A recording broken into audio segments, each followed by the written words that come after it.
Hello बच्चों, आइए इस प्रश्न को देखते हैं। निम्न में से कौन सा मनुष्य में अवशेषी अंग नहीं है? विकल्प ए वर्मीफॉर्म अपेंडिक्स, विकल्प बी प्लीका सेमिलुनरिस, विकल्प सी कर्ण पेशियां या विकल्प डी मैलियस। इस प्रश्न की जो मुख्य अवधारणा है, मुख्य अवधारणा वह है अवशेषी अंग।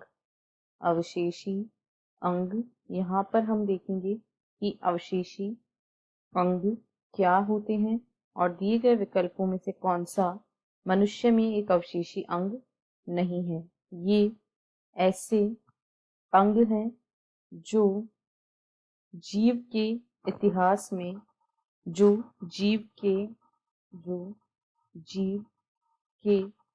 उद्विकासीय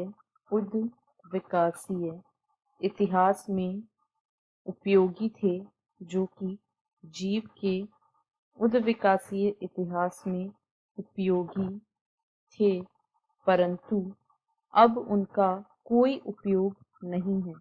परंतु अब इन संरचनाओं या अंगों का कोई उपयोग नहीं है, तो ऐसे अंगों को अवशेषी अंग कहा जाता है। यानी ये ऐसे अंग हैं जो कभी ना कभी इस जीव के उद्विकासीय इतिहास में किसी न किसी उपयोग में आते थे, परंतु अब ये लगभग इनका कोई भी उपयोग नहीं बचा है।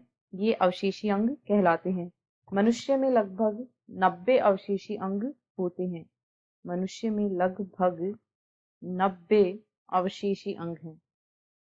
मनुष्य में लगभग 90 अवशेषी अंग हैं। इनमें से कर्ण पेशियां, कुछ उदाहरण हम यहाँ पर देख रहे हैं, जैसे कि कर्ण पेशियां या अपेंडिक्स, वर्मीफॉर्म अपेंडिक्स जिसे कहा जाता है। इसके अलावा पुच्छ अस्थि या टेल बोन जिसे कहा जाता है, पुच्छ अस्थि, यह भी एक प्रकार का अवशेषी अंग है। और शरीर के बाल या प्लीका सेमिलुनरिस, यहाँ पर हम लिखेंगे प्लीका सेमिलुनरिस, ये जो आंख होती है, इसके कोने में जो अर्धचंद्रीय या सेमिल्यूनर फोल्ड या वलय मिलते हैं, उन्हें प्लीका सेमिलुनरिस कहा जाता है। तो ये कुछ अंग ऐसे हैं जो मनुष्य में अवशेषी अंग हैं, जिनका कोई काम नहीं है। अब यदि विकल्पों को देखें तो वर्मीफॉर्म अपेंडिक्स एक अवशेषी अंग है, प्लीका सेमिलुनरिस व कर्ण पेशियां ये भी अवशेषी अंग हैं, परंतु मेलियस ये एक अवशेषी अंग नहीं है। मेलियस एक कर्ण अस्थि है। मध्य कर्ण में जो 3 अस्थियां मिलती हैं, मेलियस, इनकस तथा स्टेपीज, उनमें से यह एक अस्थि है।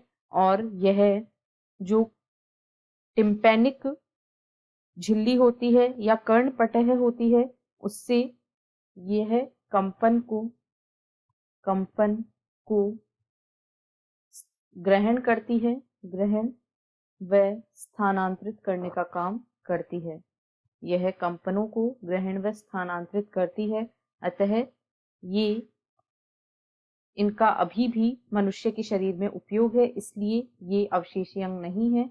अतः विकल्प डी इस प्रश्न का सही उत्तर है। आशा है आपको प्रश्न समझ आया होगा। धन्यवाद।